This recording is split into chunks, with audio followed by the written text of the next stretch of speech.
सरकार अभी बंगालियों यानी प्रत्येक माहर प्रथम तारीख उन्मोचन करूँ आज उन्मोचक आमार सम्मानीय मिशन नंदन दास डांगरिया प्राक्तन विधायक ASTCS चेयरपार्सन आपलोक सकलोৱে जाने जे मिशन नंदन दास डांगरिया आमार 1991 सনত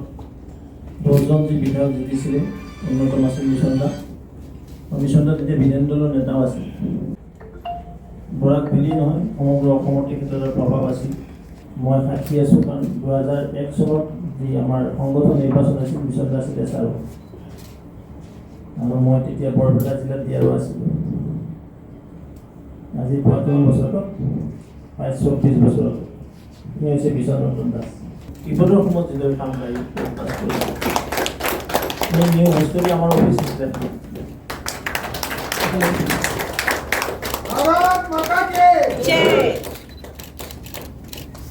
আমি প্ৰতি মাহৰ প্ৰথম তাৰিখে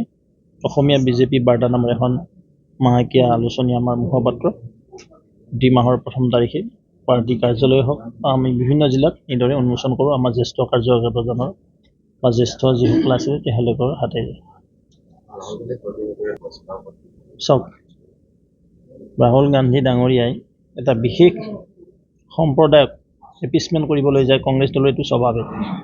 এপিছমেণ্ট কৰে বাটাৰিং কৰে যি কৰে কৈ থাকক কিন্তু সনাতন সংস্কৃতিক আঘাত দিয়াৰ অধিকাৰ ৰাহুল গান্ধীৰ নাই তেওঁ সমগ্ৰ হিন্দুস্তানৰ